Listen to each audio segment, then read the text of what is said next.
Si Pablo ang nakapunta ng Roma, doon siya namatay, doon siya nabilanggo, doon niya sinulat yung mga epistle niya na ipinadala. Hindi niya po ito nabanggit, lalo na sa Romans chapter 16 na maraming binanggit na mga kasamahan niya at binati. Kung siya ang leader that time, bakit kahit isang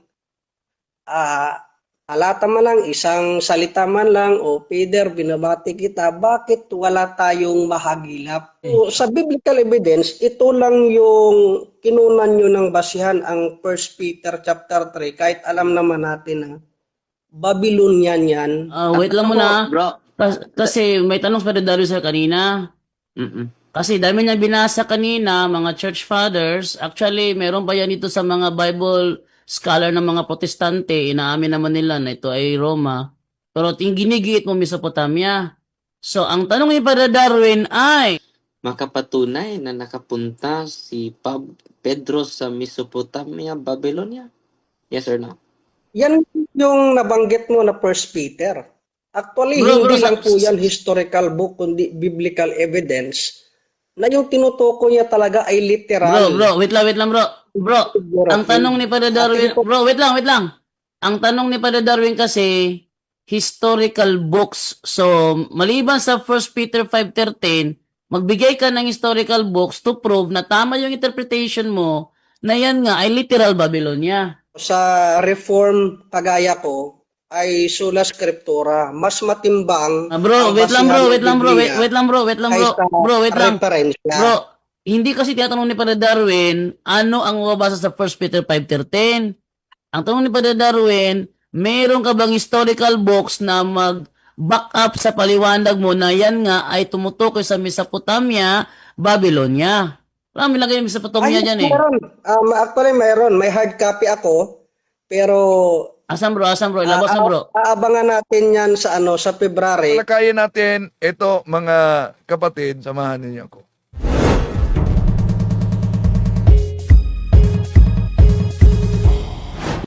Kumusta? Welcome. Ito yung lingkod, Brad Wendell Talibong, muli makasama ninyo sa pagkakataong ito. At inaniyahan natin ang ating mga suking taga-subaybay. Huwag kalimutang pindutin ang like sa ating live. At huwag din kalimutang mag-subscribe sa mga bago pa lang. At pindutin ang bell button para updated kayo, mag-comment at i-share ninyo.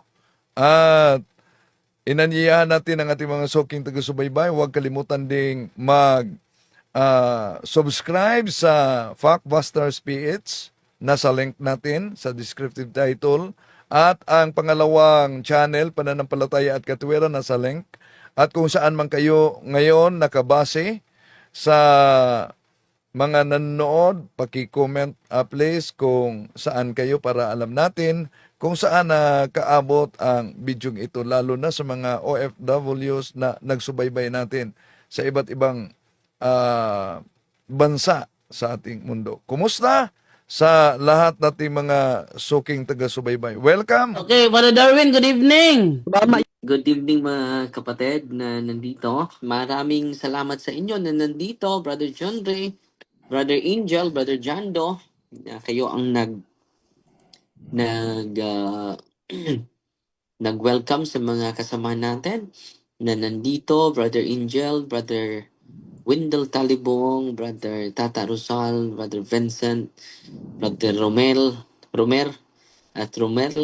no? At Brother Aljan. So, ngayon, Brother Jando at Sister Edna, no? So, ngayon, ating bigyan ng pagkakataon na makapagtanong ating mga mahal na kapatid na nandito ngayon. May papasok ngayon, Padre, na magtatanong ng protestante. Sige, bro. Try ko lang kontakin kasi nagdadalo ko ng Zoom eh. Try ko kontakin dito.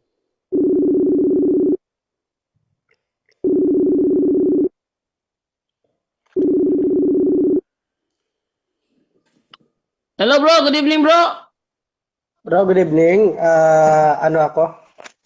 Try ko na mag-download ng... naka-online ka na? Oh, naka-online na ako actually. Nasa ka na ngayon? Nasa live ka na ngayon. Nakikita ka ni Brother Darwin. So dahil para Okay. Ay, si Pastor ano pala to? Si si Pastor pala to. Nagano kasi ako download ng sabi mo Zoom. O mahabol pa bro? Mahabol pa? So, Mahabol pa ba? pero kung nakapasok naman ako, okay lang. Sige, tingnan lang tayo kasi nakapasok ka na sa ano eh. Nakapasok ka na Ano naman sa... clear? Clear naman yung ano, clear naman yung boses niyo po. Clear naman. Okay. So, dito tayo. Dito na tayo sa ano, sa tanong. Ang ano dito bro, ang role dito ni Father Darwin ganito. Magtatanungin siya, sasagot siya. Kung tutol ka sa sagot niya, kinokontra mo yung sagot niya, siya naman ang magtatanong sa iyo kung bakit mo kinokontra. Yun. Okay. Okay. So, walang problema. So, may tanong ka kay Father Darwin ngayon bro? Nandito si Father Darwin, nakikinig sa iyo ngayon. So, Ano actually, pangalan yung ni, ano, ni kapatid? yung tanong naman Pastor, napag-aralan ito. Actually, ito po yung debate nila ni RFA. So para sa kalinawan lang din ng lahat, so pakilala ka muna, ka man, Pastor. o man Catholic o Reform, Bro, importante bro, sa atin ay bro, katotohanan. bro, naririnig mo si So Father dito Darwin? ako, Bro, naririnig mo si Father sa Darwin? okay, may tatlo akong itatanong patungkol sa biblical evidence, patungkol Yeah, sa narinig niya. historical Pastor Lloyd, evidence. Pastor Lloyd. May tanong si Father Darwin sa iyo kung naririnig mo ba siya kasi gusto niya magpakilala ka muna. Sino po? Ikaw, magpakilala ka daw muna, sabi ni Father Darwin, kung ano yung saang simbahan ka at anong uri kang pagkapastor. Ito mo, yung pagsabi mo kanina, okay, so magpapakilala muna ako. Ako nga po pala si Pastor Lloyd Labrador Solatorio, isang pastor po dito sa sa Capiz. Yung denominasyon ko ay Reformed Calvinist. So kami po ay naniniwala na kung saan ay ang kaligtasan ay sa biyaya at naniniwala din na ang sulat ng mga apostol at ng skriptura ang siyang batayan sa aral at asal. So from Capiz ako, Pastor or Father Darwin. Capiz po ako. Sige Ako bro. po ay may asawa at 3 anak. At ako po ay isinilang na Romano Katoliko for 26 years. Pero at the age of 27, may sa biyaya ng Panginoon, may nag-witness po sa atin hanggang sa lumago, nagsuri mula sa Katoliko, napunta ako sa Pentecostal, actually Extreme Pentecost, hanggang sa unti-unting na reforma sa Baptist, hanggang sa doon na tuluyang nabuksan sa Reform na pananampalataya. At ngayon po, yung currently ay, or before that, 14 years po ako sa sa Iloilo as associate pastor. Tapos nung na-ordain ako noong nakaraang taon, dito na ako nag-pioneering sa Capiz. So ngayon may dalawa akong simbahan na sa biyaya ng Diyos na pinangangasiwaan as a steward dahil hiram naman yan lahat sa atin. Tapos ano pa ba? Yun lang, Father Darwin. So isa po akong ganap at ordain na pastor po. Sige bro. Pastor Lloyd, no? Opo. Sige, Pastor Lloyd, ano yung mga katanungan? Father Galing Darwin, sa... siya yung gusto makadebate mo sa February. So, in God's Okay. time. In God's Oo. time. Sige, go ahead bro. Anong gusto mo tanong bro? Ako,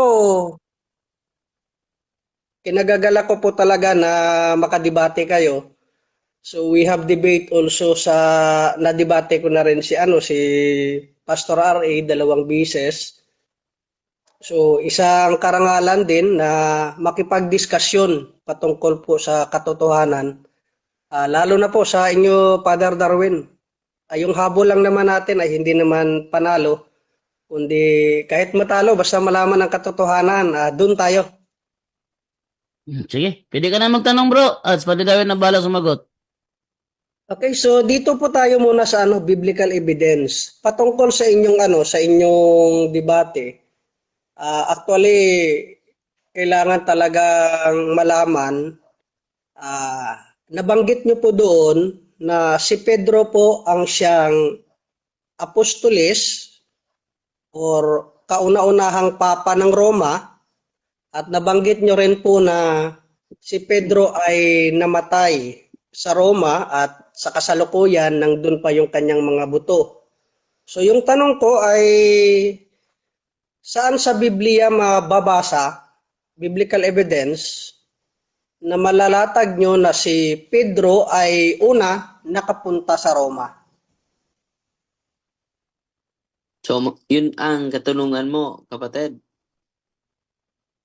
Opo, may mga follow-up lang din naman yan mamaya. Ano ang basihan nyo po? Okay. Maraming salamat, kapatid. No, anong basihan natin na si San Pedro ay nasa Roma, no? Basahin natin ang Living Bible, bro. First Peter chapter 5 verse 13. Ang sabi dito, the church here in Rome, she is your sister in the Lord, send you her greetings, so does my son Mark. Hmm. So, ang So, basihan nyo ay... Bro, sige. sasagot muna ako. No? Ay, sorry. Oo. Ang nickname sa Rome before is Babylon. No? So, Babylon is Rome, especially during persecution and the early Christian. Babylon the Great ruling over nations and persecution the saints. Revelation chapter 17 to 18. So, base sa talatang ito, the church here in Rome. So, yung unang Pedro, kapatid, ay nasulat niya dun sa Roma. So, biblical So, yan. hindi ba ito magko-contradict na una, yung Roma dyan na nabanggit ay patungkol sa Babylonian, tapos pangalawa yan po sa etymological na pag-aaral, kung ibalik po natin ito sa wika ng Grego. Tapos pangalawa, yung Roma po dyan ay never pong na-mention as literal na Roma, na ito po ay itinuhoy bilang isang Babylonian during that time. At pangatlo, yung sinulatan kasi ni Pedro, patungkol yan sa mga Hudyo sa Mesopotamia. So, ito po ay illogical na kung saan susulat siya sa grupo ng mga Hintil. Kaya yung tamang salin dyan, kung mayroon po kayo dyang Biblia na mababasa po dyan sa Grego, hindi po nabanggit dyan yung Roma, kundi Babylonia. Mayroon So, po ba kayong ebidensya na sa Grego mababasa na Roma ang nabanggit dyan? salamat, bro. Ang nabanggit dyan ay Babylonia. Sa ibang translation sa Protestant Bible, yung Living Bible is a Protestant translation yun. So, Rome. And dito tayo sa mga church father, bro. The primary source is commentary on Isaiah by Saint Jerome. Peter makes mention of Rome figuratively under the name of Babylon. Pangalawa, nandito po yan sa commentary on Isaiah by Saint Jerome. Saint Augustine of Hippo, Babylon is a figure of the city of this world, Rome itself. Is called Babylon, city of God. Book 18. Babylon, earthly city, pride, persecution, it refers to Rome. Eusebius, an historian, Ecclesiastical History, Book 2. So, primary sources po itong kinukote ko, kapatid. Eusebius of Caesarea Peter mentions Rome itself as Babylon in his epistle. So, historian po ito. Hindi po ito sa first century po. Saint Irenaeus in the first century interpret Revelations Babylon as the imperial power persecuting the church, understood in his time as Rome against heresy. Itong alak nito, ay title nito ay Against Heresies. Book 5. So, dito kapatid, sa mga primary sources, hindi po personal na opinion ko, Babylon is referring to Rome. And then, sa Living Bible, sa Protestant Bible, hindi po ito Catholic Bible, 1 Peter chapter 5 verse 13, the church here in Rome. Therefore, sabi ng mga Batikan, nauna pa sa akin, yan po ay referado sa Roma po. So, sa question mo, na meron bang basihan? Meron po. Hindi po, dito po sa document na sinesearch natin, ito palang hindi po yan Mesopotamia, Babylon. Yung Mesopotamia, sabi dito, mabasahin ko ha.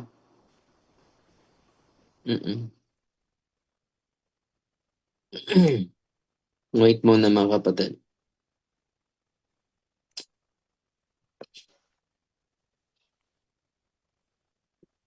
Nawala. Okay lang. Okay lang, Father Darwin. So, na-mention mo yung First Peter, aside, yung actually hindi siya sa etymological talaga, yung nakalagay ay Babylonia, pero sa komentaryo po kayo kumuha ng base na yan ay sa Roma. Tama po ba? Before ako sasagot yan, kapatid, no? Why scholars agree this means? Mga scholar po, hindi po sa personal ko na opinion, no? Mabigat yung Sabi ko nga, commentary sila or scholar. Pero paano mo mare-reconcile kung may apat na scholar sasagot na mo na ako, nag-aral na nagtututol dito? Bro, sasagot mo na ako, tatapusin mo na dahil tapos na yung question mo eh. So, give and take lang tayo, kapatid. No? Dahil nakuha ko na yung punto mo eh. So, Saint Peter was never historically in Mesopotamia, Babylon. Hindi po siya nakapunta doon.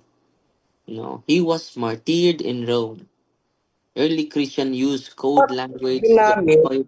Ang Babylonian, kung hindi siya doon sa Babylonia. Jando, Yes. Nagsasagot pa ako. Before, sige, patatapusin mo ako. Paano ka maka-learn sa katotohanan galing sa simbahan kung you are not ready to listen? You keep on questioning, you're not welcoming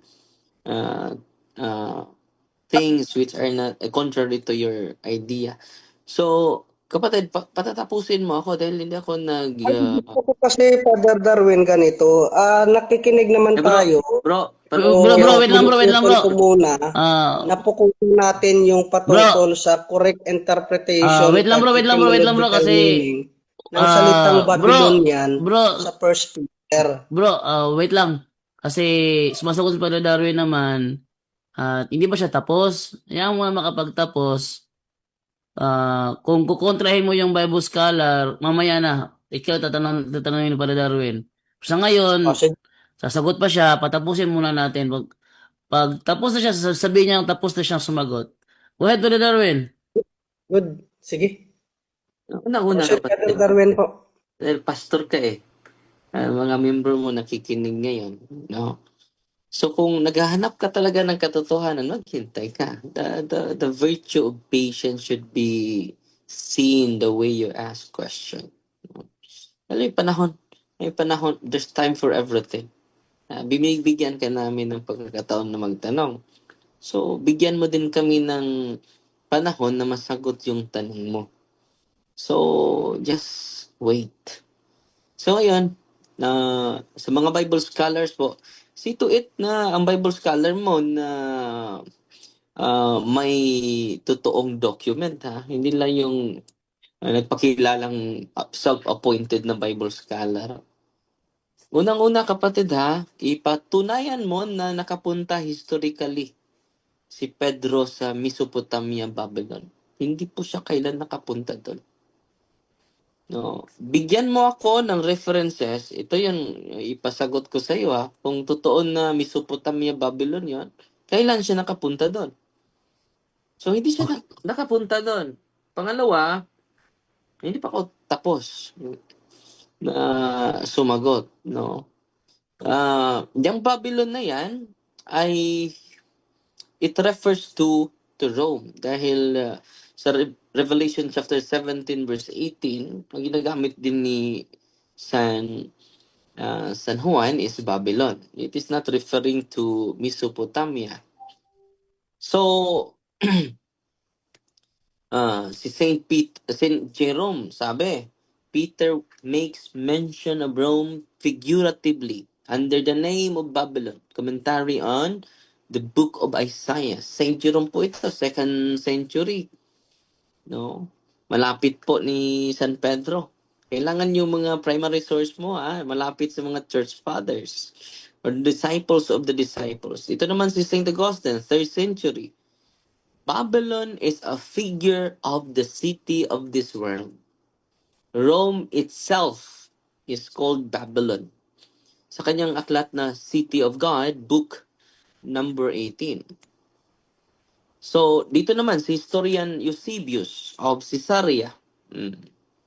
Malapit po ito sa mga apostol, ha. Peter mentions Rome itself as Babylon in his epistle. Ito po si Eusebius is a 1st century historian.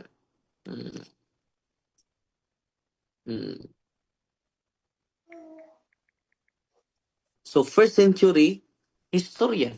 So, kailangan yung mga Bible scholar mo na kukunin ay related malapit sa mga apostol. So, ngayon, where he explained that Peter refers to Rome as Babylon, belongs to this same early century work. So, Eusebius lived much closer to the apostolic age than later commentator. So, malapit po siya sa mga apostol. So, ang sagot ko sa'yo, it is biblically and historically attested. Sunod na tanong, kapatid. Before ka mag-follow up ng tanong, kapatid, saan na aklat, kapatid, na nakapunta si San Pedro sa Mesopotamia, Babylonia? Wait lang muna, Brother Win. Wait lang Sasagot muna. ako? Wait lang muna. Yung first Bro, Peter kasi, Father wait lang Darwin. muna, bro. Wait lang muna, bro, ha. Si Brother Darwin, dami niya sinagot na ang Babylonia dyan, tumutukoy sa Roma. Sang-ayon ka ba sa sagot niya? Tutok ka sa sagot ni Brother Darwin?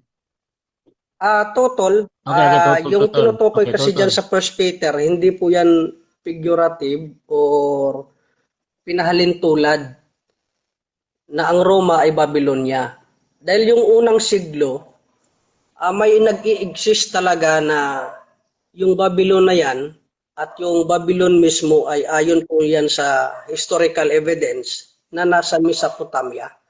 Okay, totoo siya, Brother Darwin. Ang tanong mo, Brother Darwin? Hindi pa ako tapos, Brother Jando. Sige. Tapos actually, bakit nag-quote si Father Darwin nang malapit daw kay Peter na nagpahayag na napunta sa Roma si Pedro, pero bakit hindi niya binanggit yung mas malapit? Like Clement of Rome, Clement of si Clement of Rome. Yung isa si Tertullian. Yung isa naman ay sa notes ko diyan, bakit pumunta siya agad kay Irenaeus? Na si Irenaeus ay sobrang layo.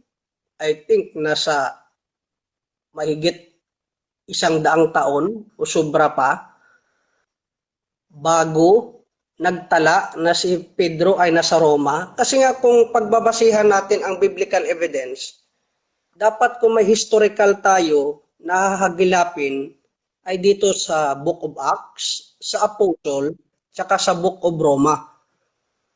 Dito sa Book of Acts, from chapter 1 to chapter 11, yan ang ministeryo ni Pedro. Bakit hindi niya nabanggit na nakapunta siya sa Roma? At pagdating naman sa 12 down to 28, si Pablo ang nakapunta ng Roma, doon siya namatay, doon siya nabilanggo, doon niya sinulat yung mga epistle niya na ipinadala. Hindi niya po ito nabanggit, lalo na sa Romans chapter 16 na maraming binanggit na mga kasamahan niya at binati kung siya ang leader that time. Bakit kahit isang halata man lang, isang salita man lang, o Peter, binabati kita, bakit wala tayong mahagilap? Okay. So, sa biblical evidence, ito lang yung kinunan nyo ng basihan ang 1 Peter chapter 3, kahit alam naman natin na Babylonian yan. Kahit i-research nyo, i-google nyo, i-AI nyo, yan po ay sa Mesopotamia na kung saan maraming mga Hudyo. Dahil si Peter naman, particular po yan. Yan po ay apostle sa mga Hudyo. Never nga siyang pupunta sana sa mga hintil kung hindi lang nagpakita sa kanya ang Panginoon sa Acts chapter 10. So, actually, pero claim nyo po yan, nire-respeto ko. Tapos yung kasunod ko na pero kung may paglilinaw ka muna, Father Darwin, makikinig ako. Tapos mag-a-added na lang ako pag Sige. So, Wait lang muna. Bro, Kasi may tanong pa rin Darius kanina. Kasi dami niya binasa kanina, mga church fathers. Actually, meron pa yan dito sa mga Bible scholar ng mga protestante. Inaamin naman nila na ito ay Roma. Pero ginigiit mo Mesopotamia. So, ang tanong ni Brother Darwin ay, ano yung tanong Brother Darwin? simple lang. No? May historical books ka ba na makapatunay na nakapunta si Pedro sa Mesopotamia, Babylonia? Yes or no? Yan yung nabanggit mo na 1 Peter. Actually, Bro, hindi bro, lang po yan historical book, kundi biblical evidence na yung tinutukoy niya talaga ay literal. Bro, wait lang bro. Bro, ang tanong ni Brother Darwin, bro, wait lang. Ang tanong ni Brother Darwin kasi, historical books. So, maliban sa 1 Peter 5:13, magbigay ka ng historical books to prove na tama yung interpretation mo na yan nga ay literal Babylonia. Bigyan mo, bro. Meron ka ba na historical books? Yes Ang or no? basihan kasi sa Reform kagaya ko ay sola scriptura. Mas matimbang Bro, ang wait lang basihan bro, ng wait lang bro, Biblia wait lang bro. kaysa Bro, wait lang. referensya. Bro, hindi kasi tinatanong ni Brother Darwin, ano ang mababasa sa 1 Peter 5:13? Ang tanong ni Brother Darwin, meron ka bang historical books na mag-back up sa paliwanag mo na yan nga ay tumutukoy sa Mesopotamia, Babylonia? Marami lagay yung Mesopotamia dyan eh. Meron. Actually, mayroon. May hard copy ako. Pero Asan bro? Ilabas na bro. aabangan natin yan sa February. Pwede natin yang isama. Dahil anyway, papatunayan ko naman na apostasiya yung RC that time. Pero, well, anyway, papatunayan pa naman natin yan. I-reserve mo yan, pero gusto ko sa mga nakikinig ngayon, pag-aralan nyo po ang 1 Peter chapter 5 verse 13. Kung ano po ba talaga yung Meron, ang question lang bro, simple lang. etymological Bro, meaning of the text. Yes. Ano yung Brother Darwin? ang simple na tanong lang na para meron naman, nag-aaral naman tayo sa university, nag-aaral naman tayo sa elementary, may historical books naman. So, extra biblical sources ang tanong ko. Pero, Extra biblical Oo. sources. sumagot ako sa'yo, meron ba sa Biblia? Meron, 1 Pedro 5:13. Sa Protestant ng Bible yan Living Bible. The church here in Rome. Therefore, nandun siya sa Roma. So ngayon, the burden of proof nasa sa'yo, dahil hindi yan, sabi mo, hindi yan Babylonian na Roma, referring to Roma, Babylonia yan literal. So ngayon, ang tanong ko, may historical books ka ba? Yes or no? Yes, meron po. Actually, sa sulat po yan ni Josephus. Kilala nyo naman siguro si Josephus. Josephus ng 4th Anong, century. anong aklat, bro? Si Josephus, sulat mismo ni Josephus,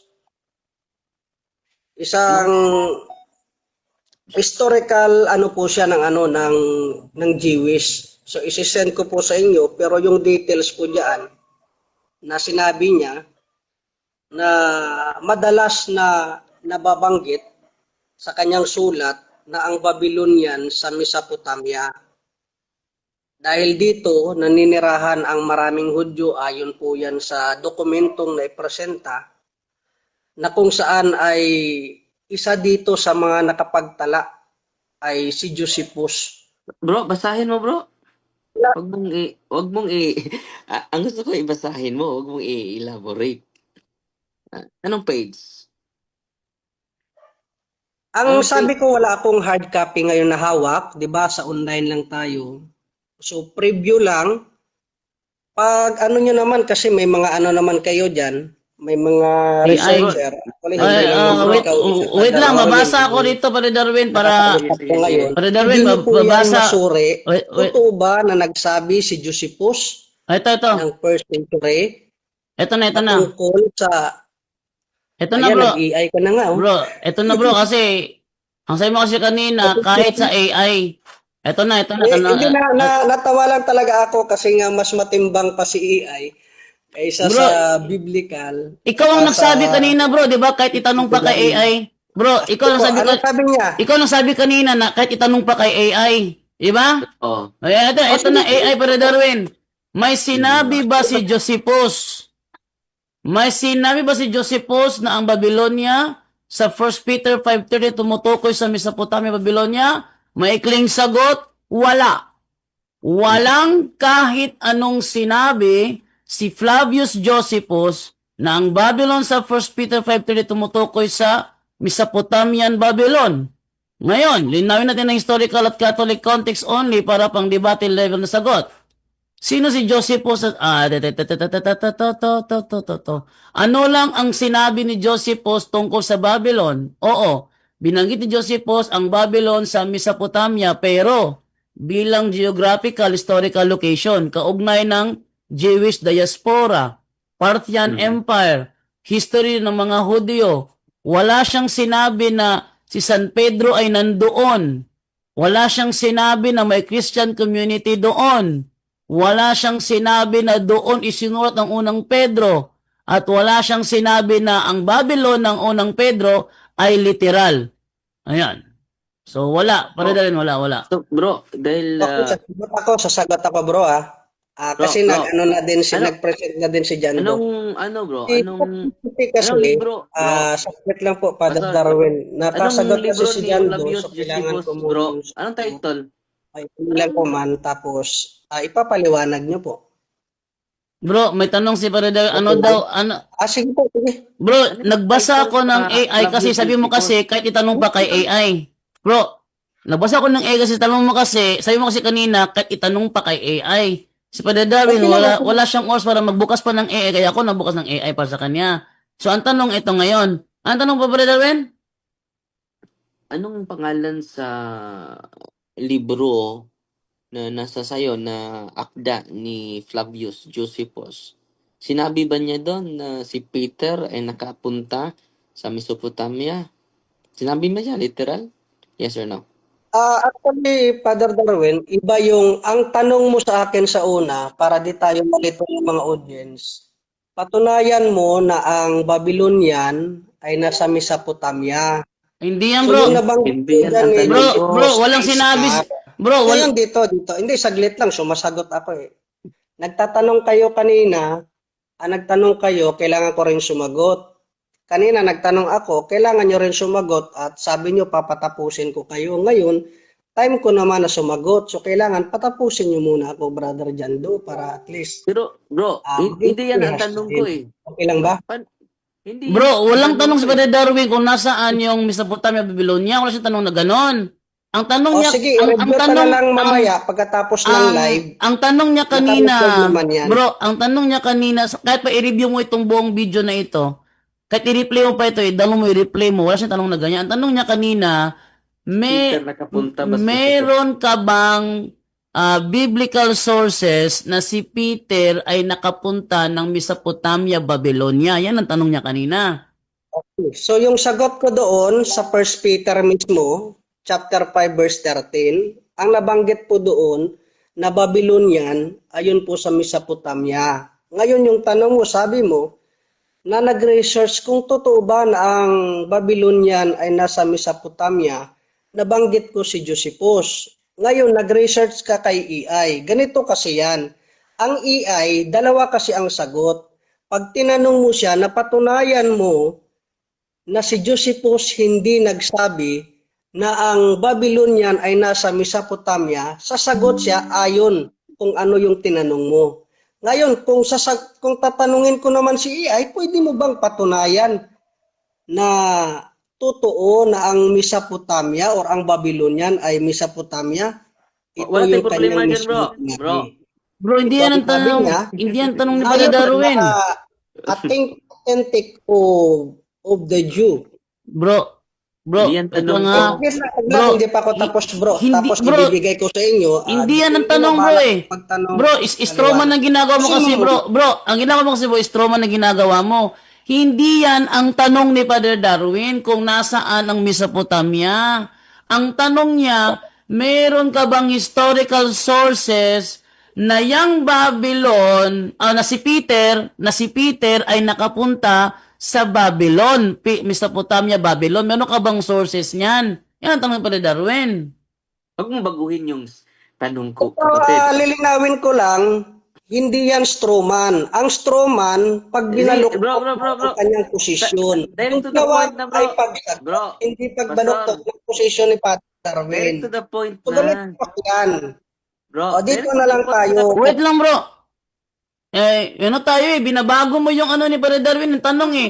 Huwag mong baguhin yung tanong. Kaya nga Stroma kasi binabaluktot.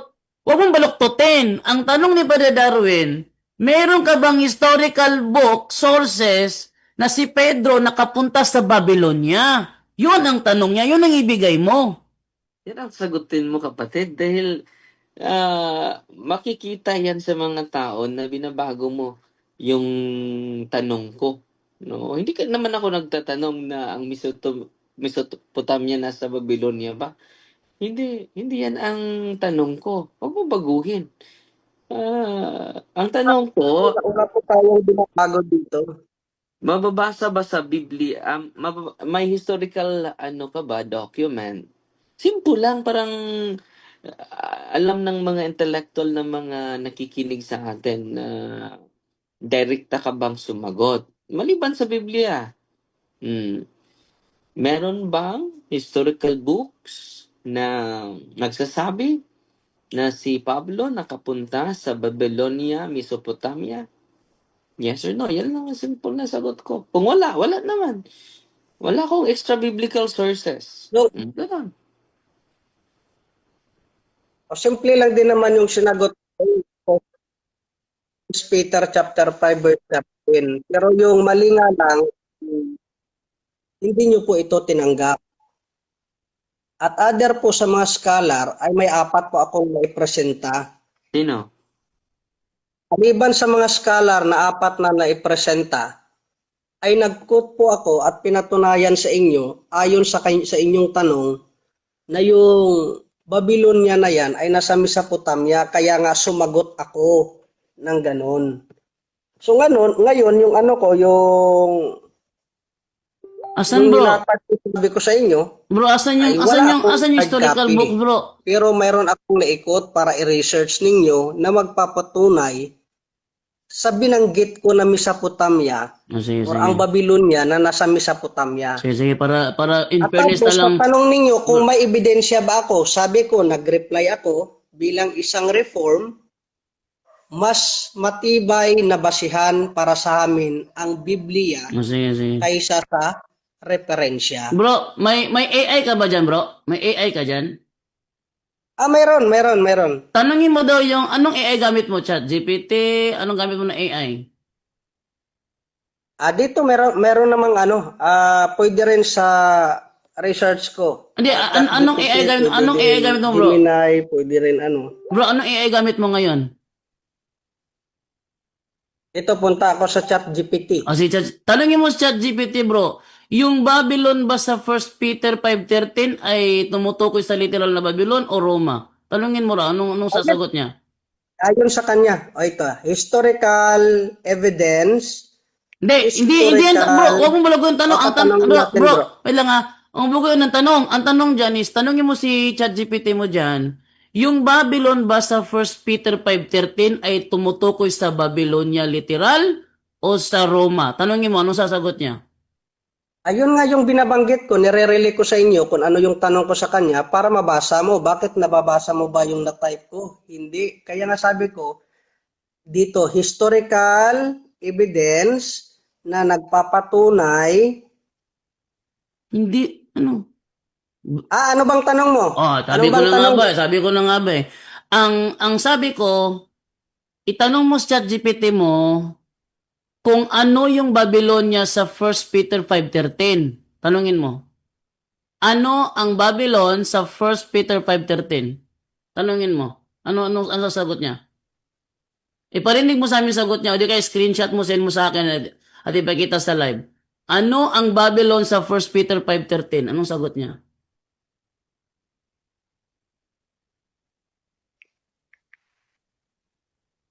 Sige daw, para maging ano naman tayo. Thank you, Brother Jando. Oo. Screenshot mo bro, send mo sa akin bro para mabasa namin kung paano mo tinanong.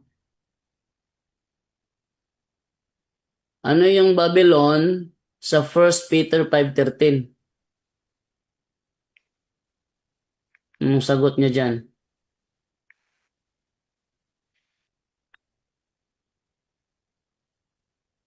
Tagal na mo mag-type. Bro, basahin mo yung unang sagot niya bro. Saglit lang.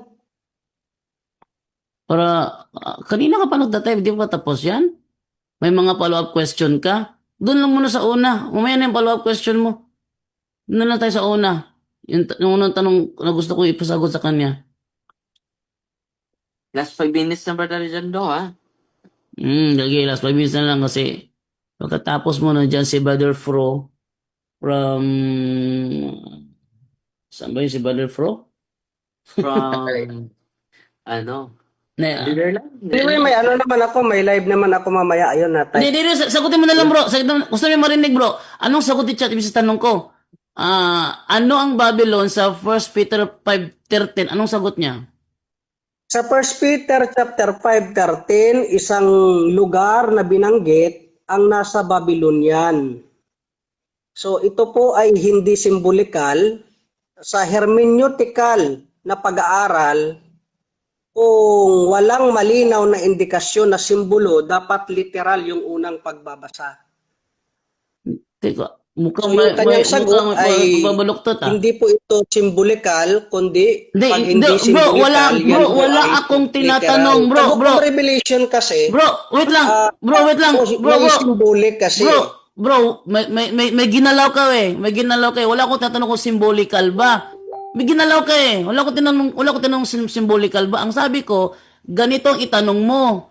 Ano ang Babylon sa 1 Peter 5:13? Huwag mo lagyan ng symbolical ba yan? Huwag mo lagyan ng ganyan. Kasi pambabaluktot yan Ito yung sagot ni ChatGPT. Yun nga yung sabi ko sa iyo kanina Jando na hindi mapagkakatiwalaan si ChatGPT. Screenshot mo nga bro, Naayon yan sa tanong. Bro, screenshot mo nga, Yung send mo sa kanyang akin. sagot ay pabago-bago at walang consistent ito. Bro, screenshot mo nga bro, send mo sa akin bro. Yung maliligaw ka talaga. Bro. Pero pag sa Biblia, hindi ka Bro, talaga screenshot maligaw. mo nga bro, send mo sa akin. Yung 1 Peter Bro. chapter 5:13 ba? Sa etymological. Bro, Yan ba wag yung ang literal na etymological. Babylon o symbolikal? Bro, wag yung etymology. Wag yung etymology. Ang tanong ko sa iyo, na itanong mo sa Hindi kanya, etymology? wag yung Bakit? wag etymology kasi di naman literal Ang tanong ko sa iyo, Hindi, ganito kasi, binabago mo. brother, paano mo mauunawaan? Bro, 2 minutes na, bro. Kasi nga, screenshot nangangamba mo po nga, talaga bro. ako sa ano, sa Bro, mga screenshot mo nga, nanonood send mo sa ngayon. akin.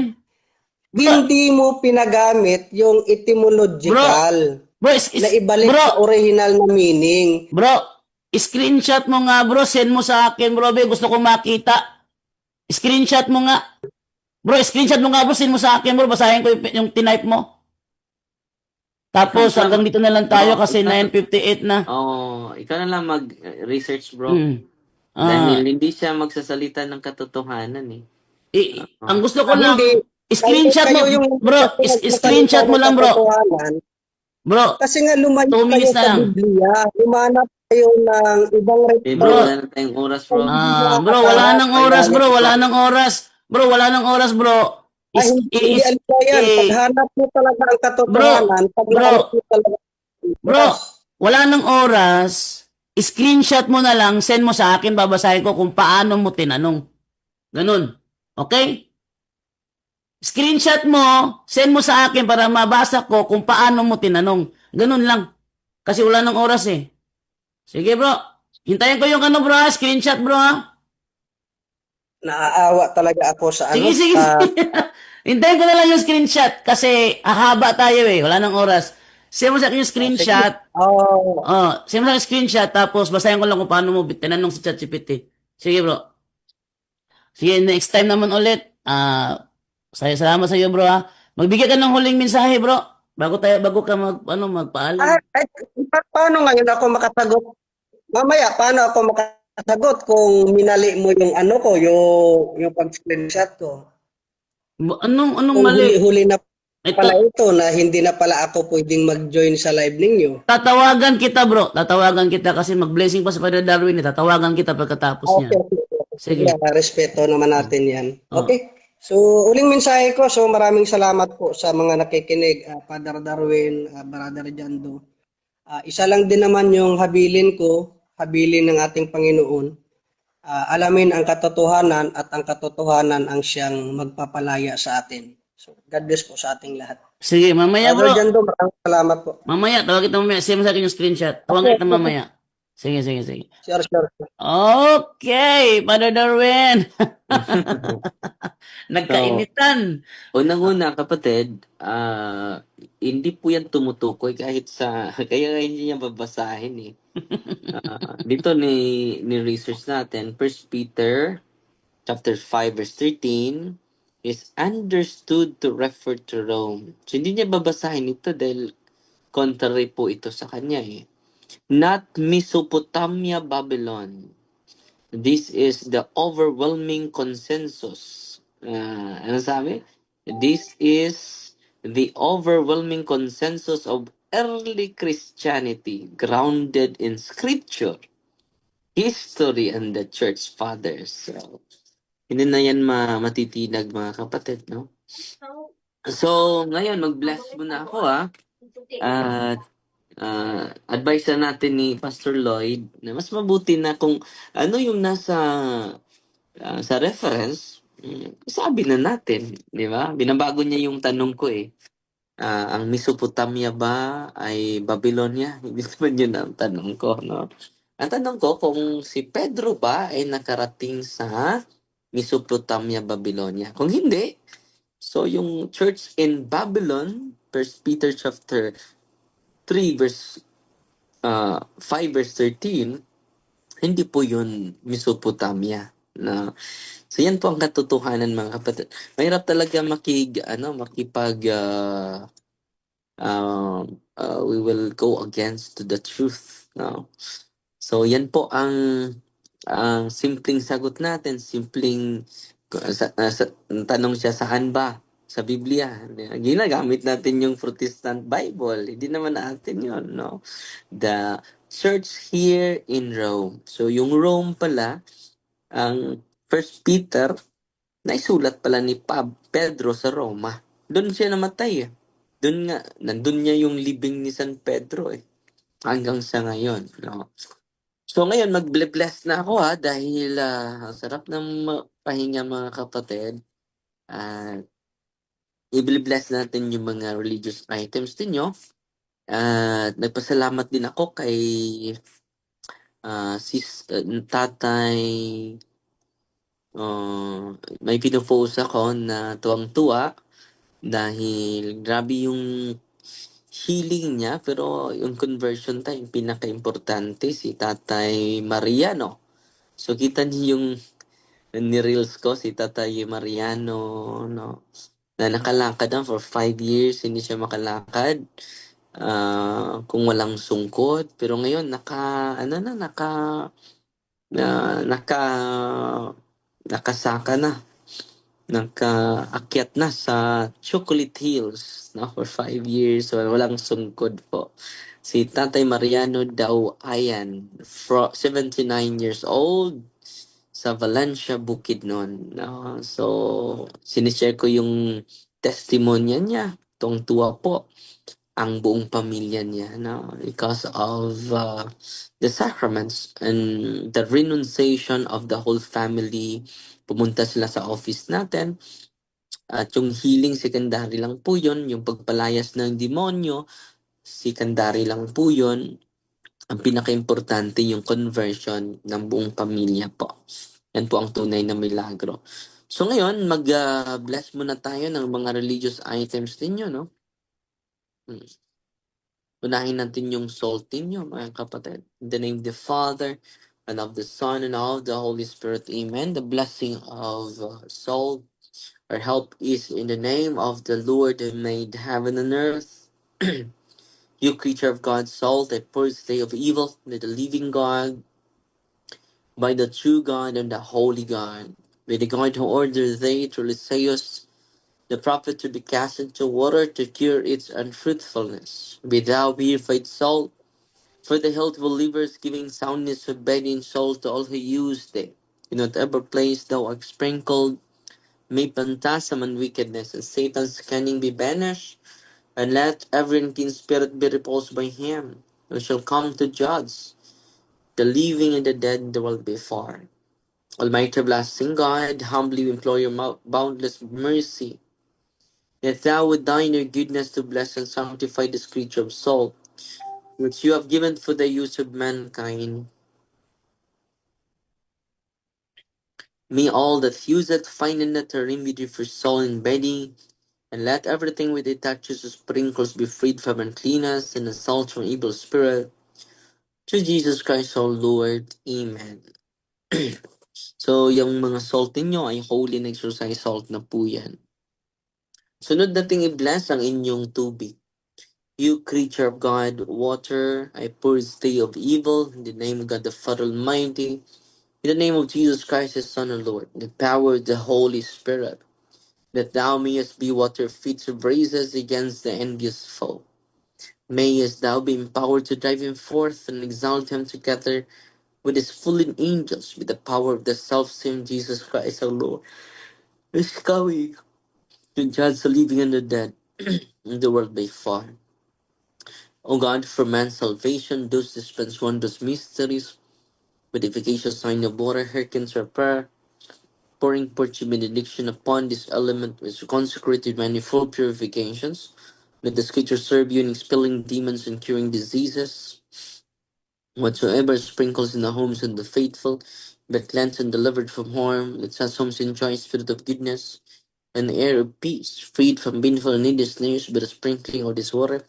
May everything opposed to the safety and repose of them that truly in be banished, so that they may possess the well-being they seek in calling upon your holy name and be protected from all peril. Through Christ our Lord. Amen.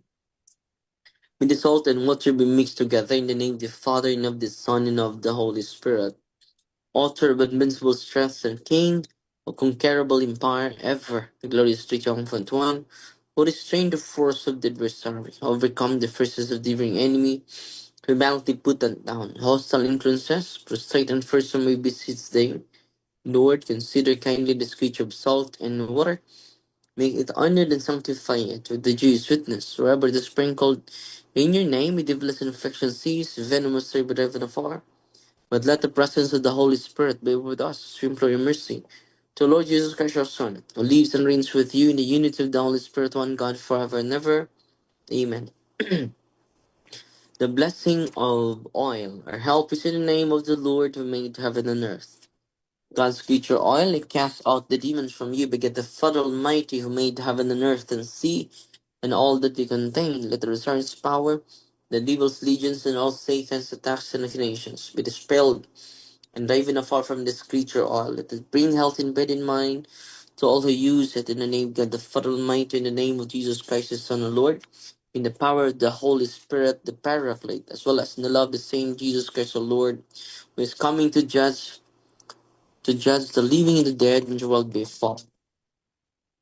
Lord God Almighty, before whom the hosts of angels stand in awe, and also the service of acknowledgement, please should regard feebly to bless and hallow this creature oil, which with power has been pressed from the juice of olives. You have ordained it within the sick, so that with the made well we give thanks to you, the living and true God. Grant we pray that this will use this oil, which are blessing your name, will be delivered from all suffering, all infirmity, all wiles of the enemy, let it be a means of averting any kind of city for man made in your image and redeem a precious blood of your Son, so that he may never again suffer the sting of his serpent through Christ our Lord. Amen. So, general blessing ang kasunod, incense, candles, rosaries, medal, cross, crucifix, sacred images of God, sacred images of the saints, sacred images of the angels, scapulars,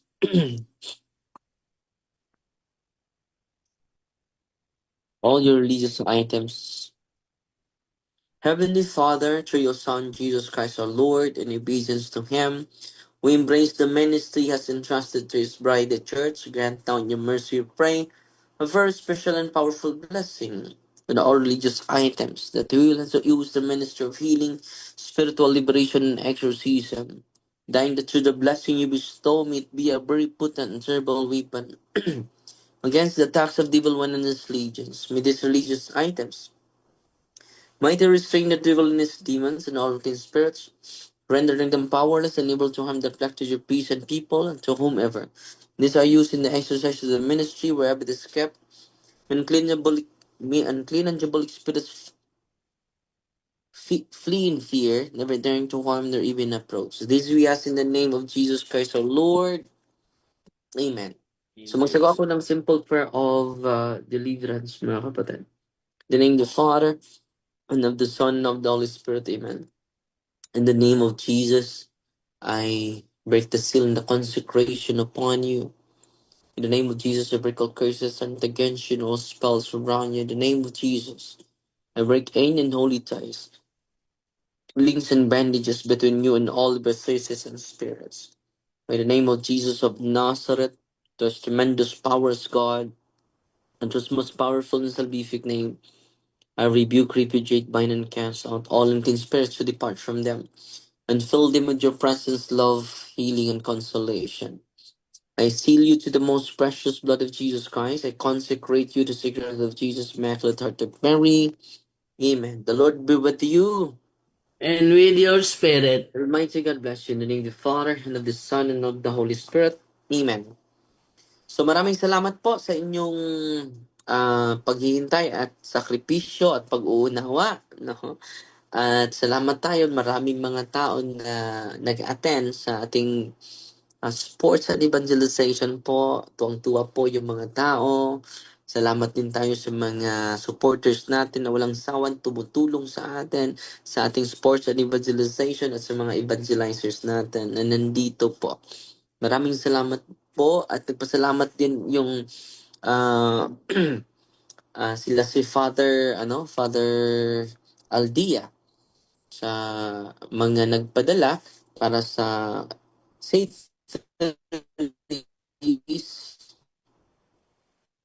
uh, St. Therese Catholic School sa Old Sagay. Old Sagay, tignan ko muna. Old Sagay, nakatanggap po sila galing sa inyo ng 14,212 and 24 centavos, no? Ang kailangan nila ng mga 30,000 para sa operation sa school. Dahil kung masira ito, maraming mga bata na pupunta sa non-Catholic school po. Napalibutan po sila ng mga non-Catholic school, no? So, kailangan pa nila ng 15,787 pesos and 76 centavos. St. Therese Learning School, Old Sagay Incorporated, is a Catholic school currently serving 93 students po. At ang pari po, school director nila, si Reverend Father Carlo Lumilio, school director doon. At si Father Albert Aldia, Diocese of San Carlos po ito. So, sa mga gustong tumulong, nandyan po sa timeline ko po, para sa mga bata natin na may picture po din kasama ang dalawang pari po.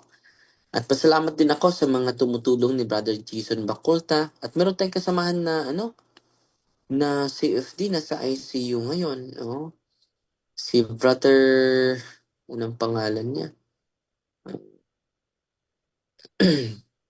At salamat pala sa mga kahit maliit na tulong, malaking tulong na po yon. Si Brother, siya po ay presidente sa chapter natin dito sa sa Maribohok chapter. Si Brother Christian Ramiso. So nandyan pa yun siya, nakata-attend sa atin sa sa Diocesan Convention po. Sana po ay kahit maliit po, malaking tulong na po yan. So 192,000 yung yung partial payment nila. So yan po, kahit maliit na bagay na makatulong po sa kapatid natin. So, ginagamit na natin ito. So, nandito din yung niya, yung GCash niya. Yung GCash niya ang pinopost natin. Pinipin ko po ito. 0915-192-8922. Christian Rameso. So, yan po yung GCash niya sa gustong magpadala po. So, yun lang po muna. Maraming salamat po sa inyo. Ang Diyos na po ang magsukli sa lahat ng kabutihan. Brother Angel, Brother Jando, Pastor Lloyd na pumasok sa atin. God bless sa iyo. At patuloy kang mag-search sa katotohanan at sana huwag nating ibaluktot yung katotohanan po. At si Brother Wendell Talibong, Brother Tata Rosal, Brother John Ray, Brother Angel, Brother Sister Edna. At sa lahat ng mga kapatid natin na bumubuo sa punto por punto at magandang balita din, si Father Winston Cavading, ang ating best friend, yung kaso against sa kanya, Court of Appeals dismisses perjury case versus Father Cavading. Salamat sa Diyos. Na-dismiss na po yung kaso na kinaharap ni Father Winston Cavading. So God bless mga kapatid. Fighting Maria, tatak CFD with a humble heart. God bless po. Okay, yan. So, yan Brother Darwin, sa natin. And then, ating bigyan ng pagkataon to si Brother Fro from Norway. Para sa niya. Okay, Brother Fro, good evening. How are you now? Just reminder, Brother Jando, Brother Fro, just to remind you, don't ever insist your friend to come back again here, please. If you have any question, be your own. Okay, Brother Fro, Of go ahead. course, of course. Yeah. I wanted to ask about 2 Corinthians 12:2, if we can look that up. Okay, 2 Corinthians. So ako, Brother Jando, magbasa? 12:2, yeah. Sige, sige hanggang tuloy nyo lang yan. Pero by 10:40 siguro, 45 out na ako kasi may gagamit ito sa loob ng 11 p.m. Tingnan lang kayo, Brother Jandre. Okay, this is what we read here. I knew a man in Christ above 14 years ago, whether in the body, I cannot tell, or whether out of the body, I cannot tell. God knoweth. Such one caught up to the third heaven. Yes. So what's your question? Why is there different types of levels of heaven? Is the third level a different heaven than the heaven we are going to? Like, why is it called the third heaven? Well, in theology, there's so-called um. Wait. Why is it talking? I will remove the pin. In theology, Brother Fro, there's so-called um atmospheric heaven and celestial heaven and the abode of God. So that are the three types of heaven according to theology. But even in the Bible, I just forgot the verse which it says heavens. So heavens is not a singular, right? So this is a kind of spiritual place in which we cannot tell. Even Paul says, "I cannot tell; only God Yeah, knoweth." Right? God knows. Yeah. So, but according to Saint Paul, there's a third heaven. So to determine where is that heaven, the third heaven, I don't know yet, because for me it's an spiritual place. But So you according to theology, there's so-called atmospheric heaven, celestial heaven, and the abode of God, or the place of where the angels live in, or that type of heaven. so do you believe that we could go to all three levels of the heaven? In Catholic theology, the place where destined for us is the place of God, which He lived according to Jesus And Christ. is that the first, second, or the third heaven then? I don't know, but it's a heaven where God live, right? One of the three. Okay. Yeah, because according to Christ in John 14, 1 to 3, this is what Christ stated. Okay, let me read to you. Let not your heart be troubled. You believe in God, believe also in me. In my Father's house, so this is literally in heaven, are many mansions. If it were not so, I would have told you. I go to prepare a place for you. So this is again heaven, right? And if I Right. go and prepare a place for you, I will come again and receive you unto myself, that where I am, meaning Christ, where Christ is, there you may be also. So if Christ in heaven, so also the faithful will be in heaven, brother. But if it's that first, second place, I don't know. Like what St. Paul says, only God knows, brother.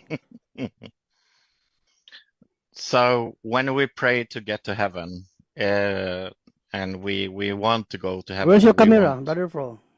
Sorry? Oh, sorry. Yeah. When we want to go to heaven and we pray to get to heaven, we have to make sure we want to go to the heaven where Jesus has made a room for us, or a Yes. mansion for us, right? Yes. Yeah. As what he told to his apostles. hmm And I want to say that I am my own individual person. So I come here to ask you questions because I want to. Yeah, ask questions about Catholic theology. We will answer you if we know the answer. Okay. So ask more. Yeah. Now, I don't know if I told you this before, but a long time ago, when I was 16, I became a Mormon, and Mormon believes in three different heavens, as you maybe know, like the celestial, telestial, and terrestrial heaven. And it seems for me maybe that Catholics agree to that there are three different heavens that we can go to, right? Yes, but even in our daily prayer, in which Christ taught us, the Our Father prayer, the Lord's prayer, it also state there that heavens. Mm-hmm. So heavens is not singular place, No, right? no, It's a I plural. understand. Yeah, yeah. Yeah, but again, if that places or heavens are real, no, meaning not just a figurative speech. If it's real, then I don't know yet where is that heavens. Right. What I only know is the heaven where God presence live in Yeah, together with dwells his in. Yeah, angels. Yes, yeah, that's the heaven yeah. only I knew. Okay. And even St. Paul, right? Even St. Paul in 2 Corinthians 12:2 and 1 Corinthians 12:2, what he says, Hmm. where is this place? I don't know yet. Only God knoweth. Yeah. Yeah, even St. Paul, who got that Uh, vision, but even him, he not sure where is that places. so when Jesus says, when the end will come, and he says, I don't know, only the Father knows. Do you think he means that literally? No, Saint Augustine says he that make it known. Okay, meaning Can we look that up? yes, I can cite you on Magisterium EI, where Saint Augustine, Hmm. his commentary on that praise mean Christ mean is he did not make it known to his apostles, meaning apart from his mission is to tell the time of his coming again. Right. Yes, So he know, but he didn't want to tell anyone. of course. Let me ask Okay. you. According to Saint Paul in Colossians 2, Brother Afro, in Colossians 2, 2 to 3, this is what Saint Paul says about Christ. No, let me read to you that their hearts might be comforted, being knit together in love, and unto all riches of the full assurance of understanding, to the acknowledgement of the mystery of God, and of the Father, and of Christ, in whom are hid all treasures of wisdom and knowledge. No? Mm. Christ is, in him, hid all the treasures of wisdom and knowledge. So, Mm. how is that possible that all treasures of wisdom and knowledge are hid in Christ? Then Christ doesn't know the time. Brother, is that logical? Right? No, no, Of it's course. not So logical. No. meaning, when Christ says that only the Father knows the time of his coming, again, Saint Augustine, in his commentary, he said that Christ's need is he did not make it known to his apostle. Like what Christ says in Acts 1:7, this is Christ said to his apostles in Acts 1:7, and he said unto them, meaning Christ, it is not for you to know the times or the seasons which the Father hath put in his own power.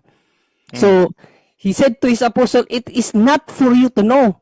No, if you study well these passages, Brother Fro, Jesus does not say that it is not for us to know. You get it? Jesus says it is not for you, referring only to his apostles, Mm. right? So it is not for you, meaning Christ's ministry, it's not part of his ministry to tell to his apostles the time of his coming. Do you think that is not to discourage them because it's so far in the future, or? No, it's not just like that. It's just because God wants us to be prepared all the time. Not Mhm. just because we know that that is the exact time. So Mm. if everybody knows the exact time of the coming of Christ, so what will I do now? I will do all bad things, right? Because the time is not yet to come. Mm. And then if time, the exact time, uh will be arrived. Mhm. So you will go to change your Christian life. Mm. You got my point? That Right. if you Yeah. know the time of his coming, y- uh, yes, Brother Continue, Angel? continue. You can do it. You can do it. Yeah, Go. it's hard. It's hard, Brother Angel. Help us, help me. You explain to him. You can do it. You can do it. No, well, what he's trying to say is, of course, if you know the time, that's the only time you will prepare, Yeah, you right? will focus on. Yeah. It's That's all. the That's all only I thing want that you. to say. Yeah. Yeah. Yeah. Because I understand. if you don't know the time, you can prepare it every day, right? Because you Hmm. don't know, you don't even know, right, when, and it Yeah. can happen tomorrow, it can happen anytime.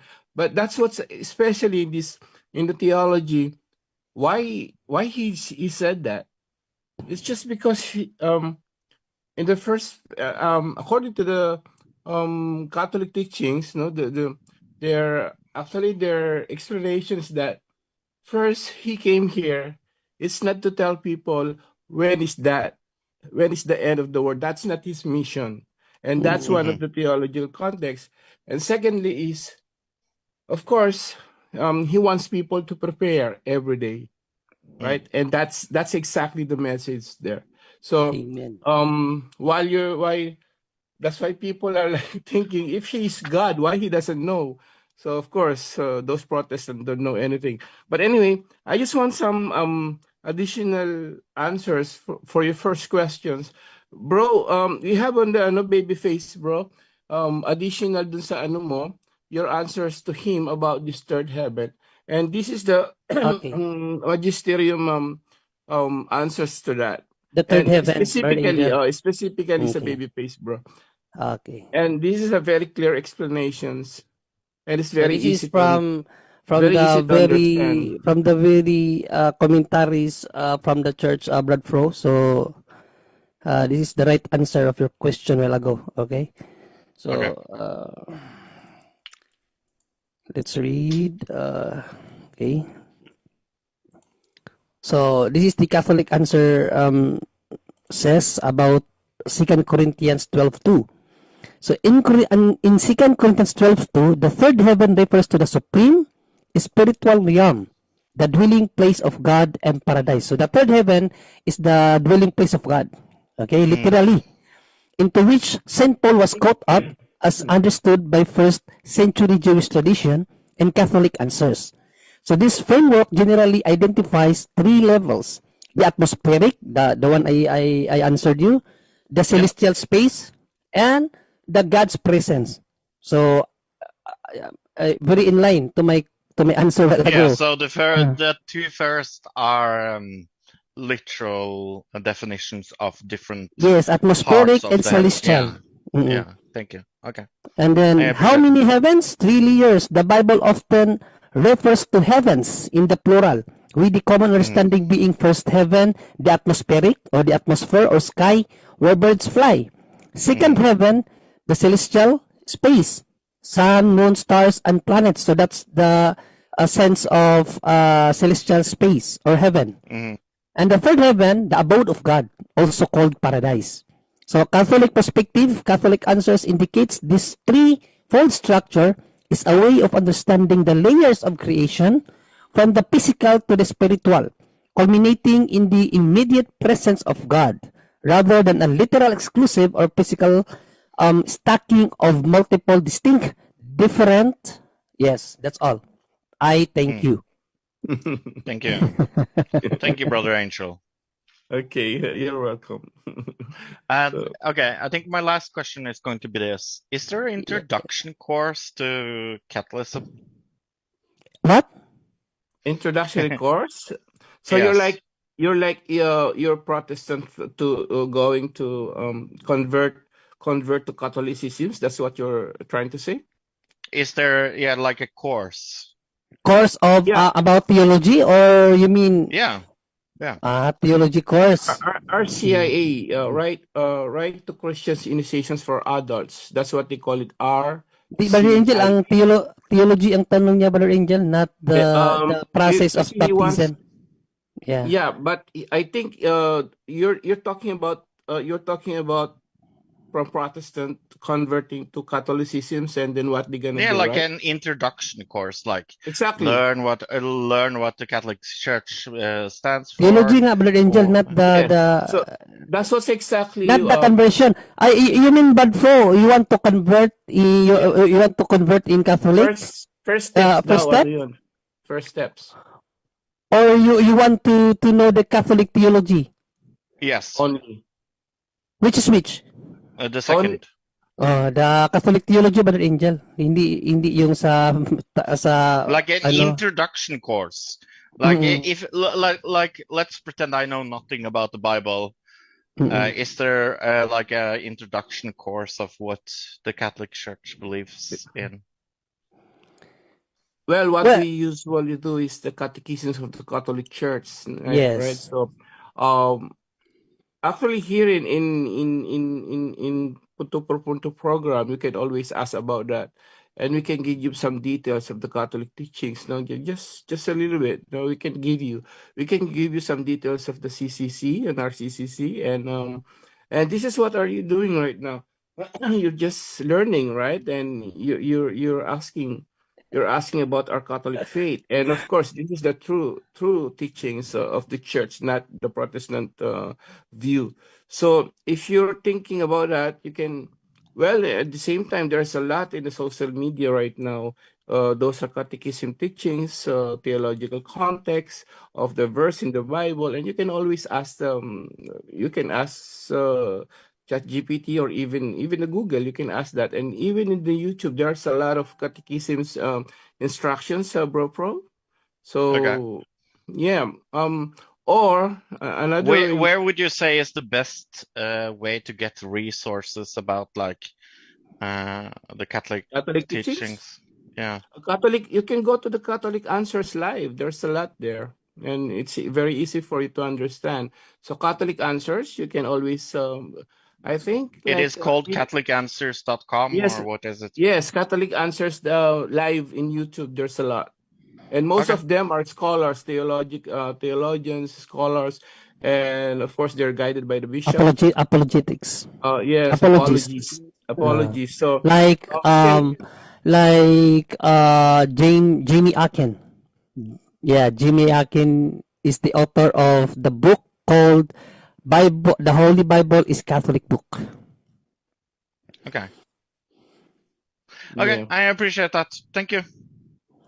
God bless. You're always welcome. Thank you so bro, much, bro. Brother Fro, for your presence and for asking questions, for trusting in us about your question, Brother Fro. God bless.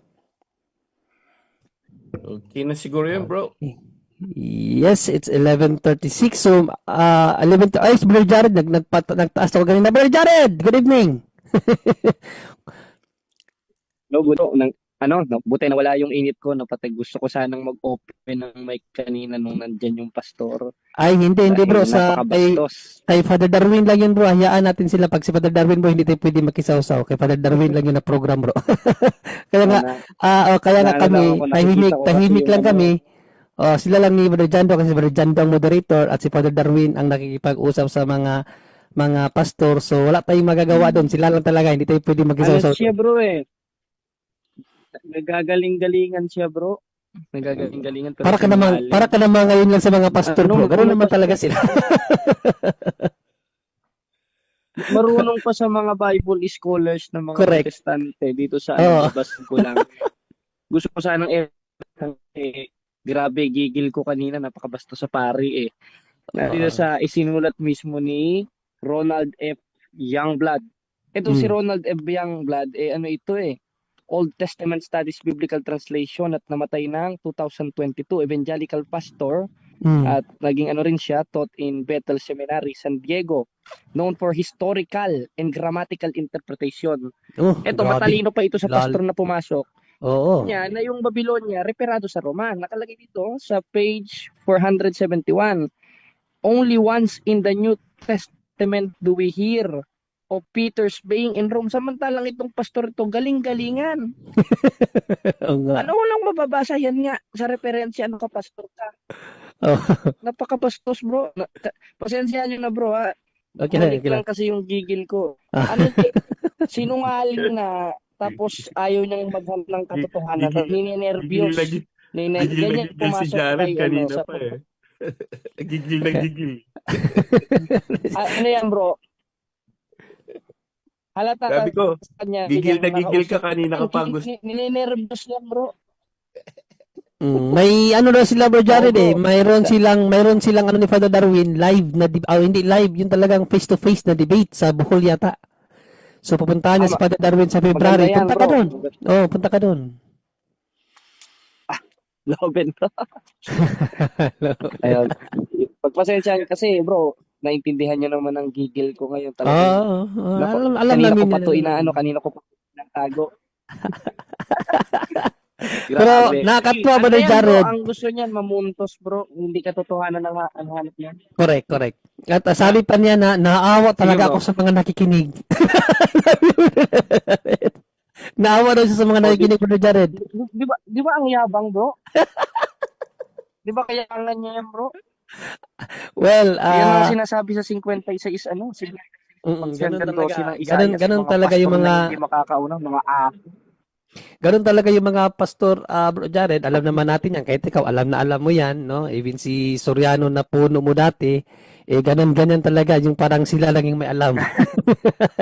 Talaga yun.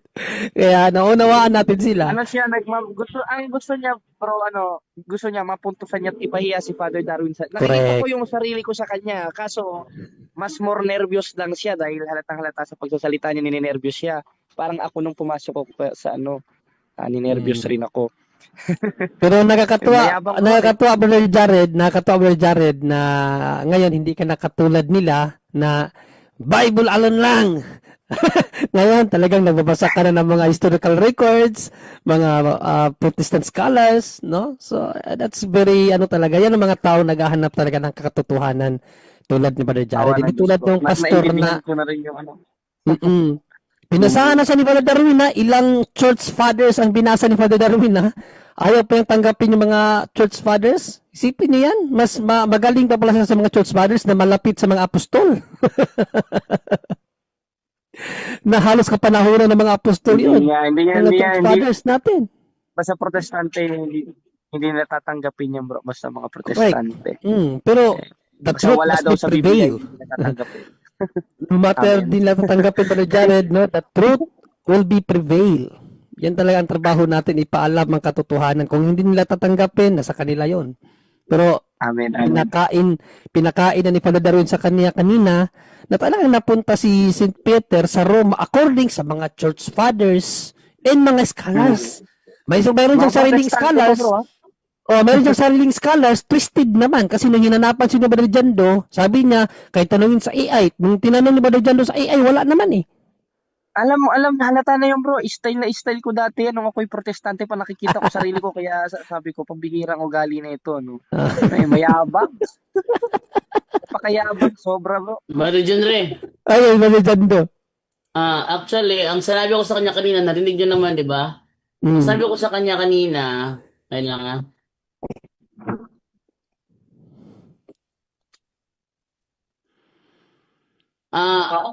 actually, hello, kani. Oh, ay mo nang tanggal na, wala na ko isaksakan diri. Actually, ang doon, bro, ang sabi ko kanina sa kanya na search sa ChatGPT, yung Babylonia ba, ano ang Babylonia sa 1 Peter 5:13? Yung tanong ko sa kanya kanina, 'di ba? Na ipa-search niya. Ang ginawa niya, talagang binaluktot talaga niya. Sabi niya, ayun ibigay yung kanyang screenshot, baka daw kung dadayain ko lang. Hindi ako nadadaya dito kasi ako yung nagbigay ng instruction eh. Ako ang nagbigay ng instruction sa kanya. Tinan niyo ano tinanong niya oh. Ang 1 Peter 5:13 ay literal na Babylonia. Oh. Hindi man tanong yan eh. Komentary. Yung sinabi ko, hindi yung sinabi ko, tanong ko sa kanya, sabi ko sa kanya, tanongin mo yung AI mo, ano ang Babylonia sa 1 Peter 5:13? Ano ang Babylonia doon? Na ginawa niya, binaluktot talaga. Ang 1 Peter 5:13 ay literal na Babylonia. Tingnan nyo? Hindi na, tsaka Brother John Do, hindi naman tanong yung pag-ano niya kasi kung tanong pa yan, may question mark. Ang ginawa niya Alam, is ano yan, kinumentaryuhan niya eh. Siguro nagtanong na yan, nakita niya ang sagot. Ginawa niya lang siguro, iniba niya. Tapos ginawa niya Correct, yung siguro. sasangayon sa kanya. Napaka ano bro, napaka bias na, sinungaling pa, nakakagigil. Pero hindi talaga pwede tayo mangialam kay na Brother Jared. Alam namin na gusto mo talagang makisaw-saw din, pero wala kay Father Darwin lang talaga Brother yun. Dre. Alala ni Brother John Do. Nakita ko nga yung mukha niya sa screen, lumalapit na sa ano eh, lapit na sa kanya Gusto nang cellphone, parang gusto nang lumabas sa screen ba Angel? gusto nga niya pumasok sa cellphone ba? Kaya Gusto niya Napakayabang, tumago sa cellphone eh. napakayabang talaga mga bro. Pagpasensyahan nyo na. okay lang yan, bro. Natural at normal yan. Masasanay ka rin yan. Masasanay ka Bro rin. Jando, yan ba yung nagtantrum noon nung tinanong ko dyan? Siya yata yun. Oh, siya yan yung nakadibati ko ba na Angel na tinanong mo tapos Tantrum. nagtantrums. Oh, yan si Pastor Lloyd yun na ipit na ipit sa Nakapasok debate na pala yun. namin. Nakapasok na pala yun si ano dito, si Latorio dito? Oo, Ano ka yung ba? debate namin na ako ang nagpatunay na siya pala pinatunayan niya na ang kaligtasan ay walang ano ba yung debate namin? Patutunayan niya na ang hindi mawawala ang kaligtasan. Hindi nawawala kaligtasan. Oh, yun. Nakadebate ko. Si Pastor Lloyd. Nagamon nga sa akin ng second round yun. Gustong bumawi. Nagtantrum, biglang Nagtantrum, tinawag di ba, nga ang Angel yun eh. demonyo. Galit na galit siya sa tanong noon eh. No? Tapos sinabi niya yung mga pari nyo, ganito, gano'n. Sabi niya, nalalalaki. Biglang gumano, nagwala. Umabot siya sa words na yung ginagawa ng mga kapatiran nating yung mga transgender, yung basta yung pangit na words, sinabi pa niya yun eh. Hindi niya masagot yung mga tanong. Ngayon, iniisip ko nga, kala ko magaganon siya kanina, buti mabait sa kanina. Oh, naalala ko na yun, yung ano. Siya yun. Sinabi niya ba dyan doon na na pangit na words. Yung mga pare ganito, nung bandang huli, nung hindi niya siya makasagot sa tanong. Yun. Pare nyo, nagmimisa sa paglabas nila, grabe, sasama ng Malamang pinagsasabi. magagawa niya kaya sa Bohol yan bro? Depende. Bro, by 10:50, alis out na ako ha. Okay, so sige Brother Jando, Okay na tayo. tapusin Okay na na natin tayo, Brother Bro Jando. Una na rin ako mga bro. Una na rin ako. Salamat sa Diyos. Pasalamat ka Brother Jared. Magpasalamat ka muna sa mga kapuntos. Pasok Ayun, ka mga lagi, bro. kapatid, mga kapuntos, maraming salamat po sa inyo sa Diyos at nawa ay patnubayan niya kayo ng mabuting kalooban at nawa ay magpatuloy tayo sa dapat ugaliin sa simbahan, focus tayo sa sakramento ni Kristo, lalo na ang banal na Eucharistia dahil katawan Amen. talaga niyan. Ako mismo ang nagpatunay, di ako naniniwala dahil na-brainwash ako ni Soriano, pero awat tulong ng Diyos, parang si Apostolo Pablo, dating mangungusong, manguusig, ngunit kinahabagan ng Diyos, Amen. dahil hindi sa pagkaalam at kawalan ng pananampalataya sa 1:13 ng unang Timoteo. Salamat Bro Johnny, Bro Jando, Bro Angel at sa lahat ng nasa punto por punto. Okay. At God subscribe na bless. rin po kayo sa aking YouTube. Ayun, Brother Jared. Ano yung YouTube mo, Bro Jared? Ano nakalagay bro? Bro Jared Almazora Official. May Okay. official bro. Okay. Salamat po sa Diyos. mga Brother Jared Almazura Official, mga kapatid, na YouTube channel. No, please follow and subscribe Brother Jared Almazura Official. Yan po ang kanyang YouTube channel. So, ikaw na ba magpa-facilitate ba dyan do? Sige, Brother Romer. Go ahead, Brother Romer. Ikaw na munang magbigay ng huling mensahe naman. Okay, una sa Diyos ang lahat ng kapurihan at magpasalamat tayo sa mahal ng Pinaina at sa lahat ng mga manood sa atin yan sa punto at sa kumaligman ng liwanag. So God bless us all. Good night and Ave Maria. Back to you, Bro Jando. Okay, Brother Junre. Yes, Barjando, yun mga kapatid, papurit pa sa salamat sa Diyos, pangalawa kay Father Darwin, at pangatlo kay Brother Angel, no, to saving my life sa tanong ng foreigner na nahirapan ako kung paano i-Englishin. Salamat, Brother Angel. Maraming salamat din sa lahat ng kapuntos at lahat ng mga kaabag. See you. Brother Jando, mayroon ba tayong ano bukas, bro? Kung available ka, di mag-live ako. Oh, available ako bukas eh. Wala naman akong gagawin bukas eh. Sige. See you tomorrow mga kapatid sa Tapatan 2026. No? With Brother Jando and me against the Protestant mga ano, tawag dito, mga ano ba tawag sa kanila? Yung mga alipores ng mga Protestanting pastor. God bless po sa ating lahat. Back to you, Brother Jando. Bro Junri, so the whole week ngayon, panggabi ka, no? Ay, pang-umaga ka. Oh, this week pang umaga ko. Okay. Baka biyernes ka, bro, sa topic mo, bro. Biyernes, okay. Okay, bro. Okay, itong tayo kapag Darwin naman. Hello mga kapatid, magandang araw po. At dahil napalawak din natin yung through social media, marami nang pumapasok sa seminaryo. At wala po yung lumapit sa atin na magpatulong ngayon lang na school year. At merong diocesan, maraming diocesan at meron ding mga religious po. At ang problema nila ay financial help. At sabi nila, Father, tulungan mo kami. At sabi ko sa pasok lang kayo doon. Dalhin nyo lang yung pangalan ko. At ang Diyos is a great provider. So meron tayong sana matulungan natin sila. Meron kayong biyaya, pwede kayo mag-share any amount po para sa financial support ay magampanan natin at marami pa tayong matulungan na papasok sa seminaryo po. So meron tayong GCash at meron din tayong bank account sa ating Facebook page at sa YouTube channel natin. At yan po ay gamitin natin for evangelization po. Hindi po yan para sa sarili ko. Meron tayong sports evangelization, meron tayong mga market evangelizers, at meron silang maraming mga kinakailangan. At through sa inyong generosity, marami tayong maabot at marami tayong matutulungan. No? Fight Team Maria at the Tax FD with a humble heart po. God bless. Okay, Brother Angel, ikaw naman, Brother Angel, sa iyong huling mensahe, pasalamat. Amen. Praise the Lord. Muli, maraming salamat po. Una-una sa Diyos, sa Kanya lahat ang kaluwalhatian, kapurihan, magpakailanman. Thank you, Father God. Thank you, Jesus. Thank you, Holy Spirit. Thank you rin po kay Mama Mary.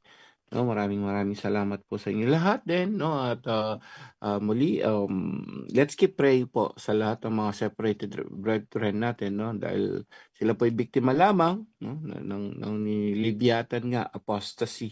No? Tumalikod sila sa tunay na simbahan. Ayaw ng demonyo na makapunta sila doon, magstay sila sa banal na Eucharistia. So kailangan niya hugutin doon, no, para makakuha siya ng mga biktima ng demonyo. So biktima lang po, so let's keep praying for din, sama natin sa rosary, sa lahat. Lalo na si Brother Pro, no, yan, medyo maganda na yung nakikita natin, ha? Mag-aaral na siya. Dati agnostic na yan. So ngayon gusto na niya mag-aral sa Catholic natin theology. Ayaw na niya sa theology ni David. Gusto na niya ng theology ng Catholic. Oh, imagine mo 'yon, no? Magandang development 'yan. Napakagandang development. Let's keep praying. Sinabi niya 'yon? Sinabi niya 'yon? Hindi mo nagtanong siya kagayon na Brother Jando kung paano daw maka-avail sa introductory sa Catholic theology. Yes. Yan si Brother Angel na mag-ano ka sa Catholic Answers. Answers live. May live doon, sabi ko. Yes, magbasa ka ng Catechism of the Catholic Church. So, ang ganda ng sinabi niya kanina. So, interesado siya tapos sa lahat ng mapaliwanag natin, nagpasalamat siya na nare-realize niya may sagot talaga ang Katoliko. Kasi alam niya kasi, Brother Angel, na hindi tayo gumagamit ng opinion.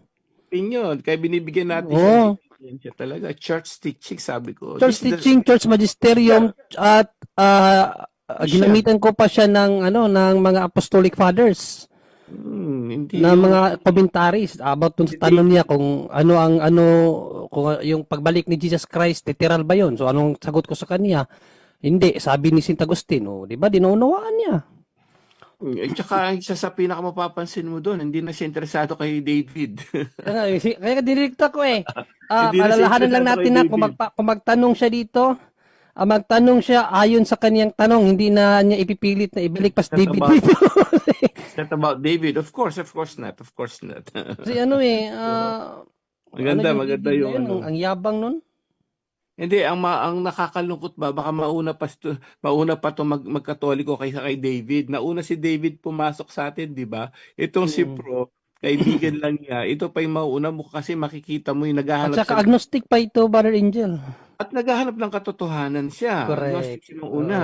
Yun kasi yung tinatawag ni Lord yung mga totoong naghahanap ng katotohanan, hindi yung fanatic lang sa mga leader. Yung kasi there is a distinction yung iba fanatic na. Pero yung iba naghahanap ng katotohanan, yun ang napupunta sa Catholic Church. Mapapansin niyo, ang ganda napakaganda ng development na nangyari kay Brother Pro. Sana let's keep praying for him po. And of course, yung pabaan po ng ating ebanghelyo, napakaganda. Yung standard ng Diyos, kakaiba. Hindi alam ng maraming tao dahil nagkakagulo sila kung paano ka yayaman, paano ka sisikat, paano ka maging successful in life here on earth. But Jesus talagang breaks all those yung mga standard ng mga tao ngayon sa mundo. Hindi yun, dinurog na yun. Sabi niya, mapalad ang mga aba, yung mga sumusunod sa kalooban ng Diyos. Sino mapalad?